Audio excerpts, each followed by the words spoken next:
Bismillahirrahmanirrahim. Ikhwani fiddin, a'azzani Allah wa iyyakum jami'an.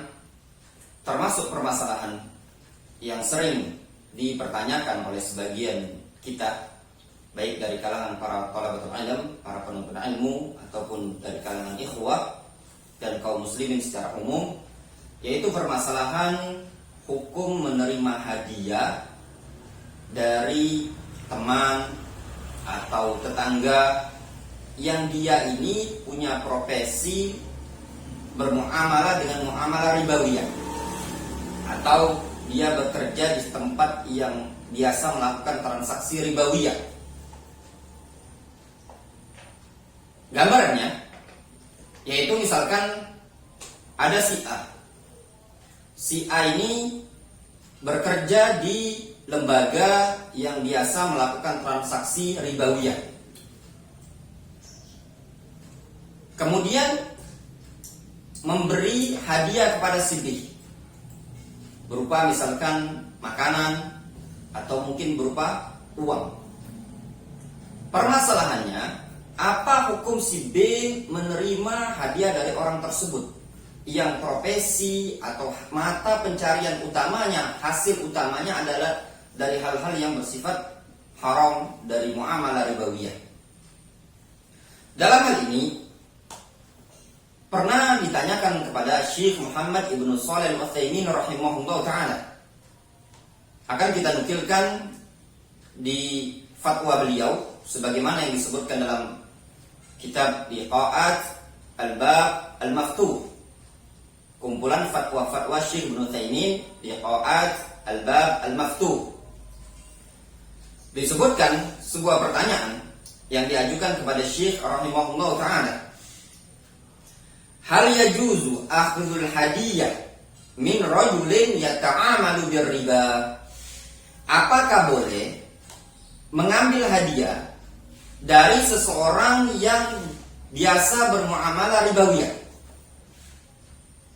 Jadi ada seseorang menerima hadiah dari seseorang yang dia tadi biasa muamalah atau pekerjaannya, penghasilannya dari transaksi ribawiyah. Atau gambaran yang lain, seseorang si A bekerja pada sebuah toko yang modal si pemilik toko ini tadi atau si pemilik perusahaan ini tadi dari uang pinjam meminjam ribawiyah. Apa hukumnya? Kata Syekh Ibnu Utsaimin rahimahullah ta'ala, al-jawab, jawabannya, sa'as'aluka halil yahudu ya'kuluna riba amla? Apakah orang-orang Yahudi makan harta riba ataukah tidak? Qala Allah ta'ala, fabidulmin minal ladzina hadu harramna 'alaihimut thayyibat wa hillat lahum wa bisaddihim 'an sabilillahi katsiran wa akhdhihimur riba wa qad nuhu 'anhum wa aklihim amwalan nas bil batil. Kata Allah Subhanahu wa ta'ala, fabidulmin minal ladzina hadu harramna 'alaihim thayyibat.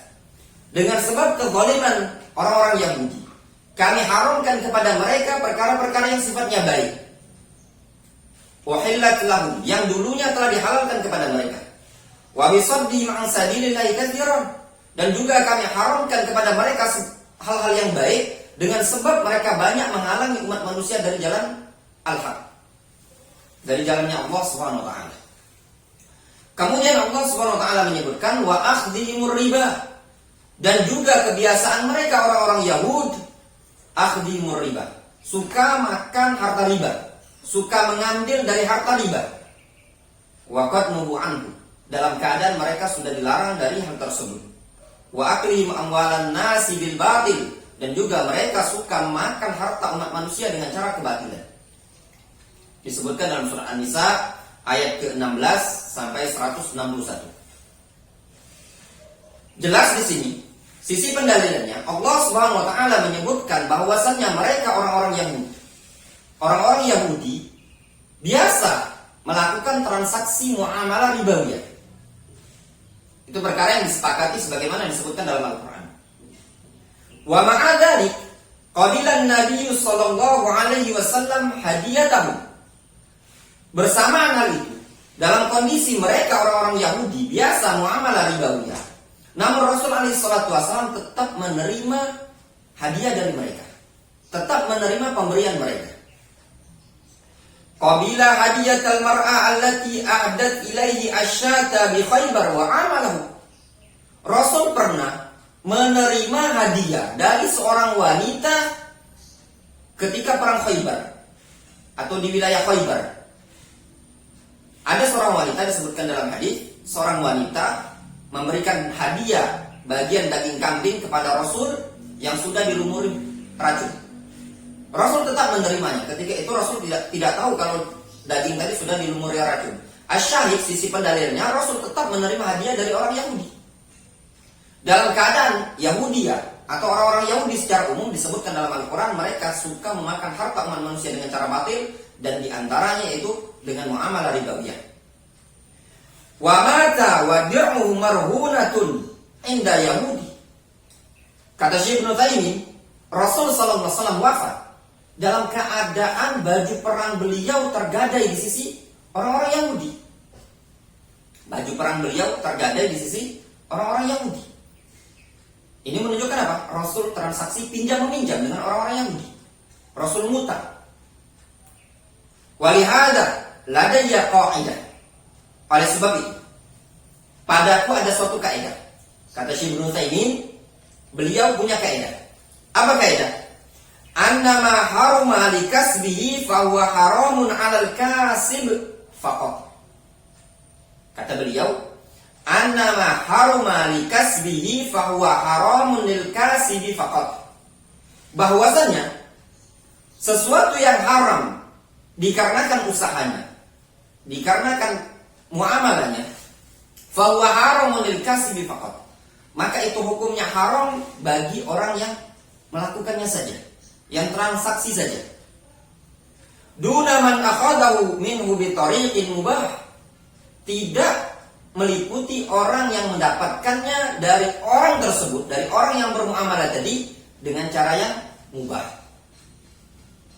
Fa'ala hadza, atas dasar inilah yajuzu qabulul hadiyah mimman yata'amalu birriba. Boleh menerima hadiah dari orang yang bermuamalah transaksi ribawiyah. Lihat kata beliau, fa'ala hadza, atas dasar ini yajuzu qabulul hadiyah, boleh menerima hadiah mimman yata'amalu birriba, dari orang yang suka transaksi muamalah ribawiyah. Wa aidan yajuzu ma'ul bai' wa syira' illa idza kana fi hajri maslahah. Dan juga kata beliau, boleh transaksi jual beli bersama orang tersebut apabila, kecuali kata beliau, kecuali kalau tindakan kita memboikot, menghajar dia, memboikot orang tersebut ada kemaslahatan. Namun hukum asal diperbolehkan bagi kita menerima hadiah dari mereka, menerima pemberian dari mereka, dan juga diperbolehkan bagi kita untuk transaksi jual beli. Kata beliau, illa idza kana fi hajri maslahah, kecuali pada tindakan pemboikotan terhadap dia itu ada kemaslahatan. Yakni fi adami muamalatihi wa adami qabuli hadiyatihi maslahatun fana'am, yaitu ketika tidak bermuamalah dengan dia dan tidak menerima hadiah dia tadi, terdapat padanya maslahat, maka boleh-boleh saja. Fanattabi hadza ibtigha al-maslahah, maka kita mengikuti tindakan tersebut dalam rangka mencari kemaslahatan. Contoh misalkan, kita punya teman. Teman ini tadi kerja di instansi biasa muamalah ribawiyah. Tempat-tempat yang banyak, ya di zaman sekarang banyak sekali tempat-tempat yang banyak muamalah ribawiyah, simpan pinjam meminjam, ya, dan hal yang lainnya. Ada orang yang bermuamalah di tempat tersebut. Dia bekerja di sana, gajinya didapatkan dari sana. Ternyata teman kita, dia ngasih hadiah kepada kita. Hukum asal, maksud kata Syekh Ibnu Taimiyah, boleh-boleh saja kita menerimanya. Namun, kalau kita meninggalkan menerimanya, memboikot dia, dikarenakan ada kemaslahatan, boleh-boleh saja. Kita katakan kepada dia, afwan ya akhi, ana tidak akan menerima hadiah dari antum sampai antum keluar dari pekerjaan antum tersebut. Dan ternyata kawan antum itu keluar dari pekerjaan tadi setelah mendapat boikot dari kita, maka itu diperbolehkan. Kenapa? Kata beliau, ibtigha al-maslahah, dalam rangka mencari maslahat seperti itu tadi. Amma, kemudian kata beliau, amma ma haruma li'ainihi fa huwa haramun 'alal akhir wa ghairihi. Adapun sesuatu yang haram secara ain, secara zatnya, maka dia haram bagi orang yang ngambil, ya, orang yang ngambil, dan juga bagi orang lain.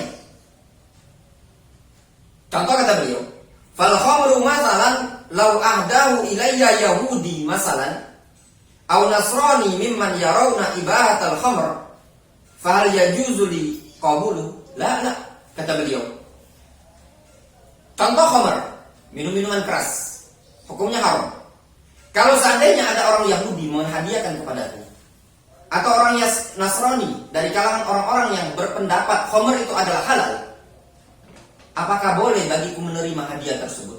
Ada si A membawakan kepada kita minum-minuman keras, arak, tuak, bir, dan yang lainnya, dikasihkannya kepada kita. Bolehkah kita menerimanya? Jawabannya tidak diperbolehkan, walaupun dalam bentuk hadiah.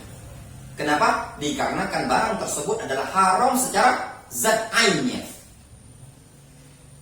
Kemudian kata beliau, insanun saraqa mala syakhsin wa jaa ilayya fa'atani iyyahu. Ada seseorang, kata beliau, maling harta orang lain, kemudian datang kepadaku lalu memberikan harta hasil curian tadi. Contoh misalkan, ada seseorang, si A misalkan, maling sebuah makanan di sebuah minimarket. Kemudian dibawalah kepada kita makanan tersebut hasil dia mencuri. Bolehkah bagi kita untuk mengambilnya, memakannya? Walaupun dihadiahkan sama dia ke kita, tidak boleh bagi kita untuk memakannya. Kenapa? Dikarenakan barang tersebut, kata beliau, adalah haram secara zatnya. Hadzal mal al-masruq yahrum aw ma yahrum. Kata beliau, ini harta yang dapat mencuri atau dapat mencuri ini dari hasil dari mencuri, apakah haram atau tidak haram? Kata beliau, yahrum, hukumnya adalah haram, li'anna hadzal mal bi'ainihi haram. Dikarenakan harta ini tadi yang hasil mencuri adalah secara zatnya hukumnya haram.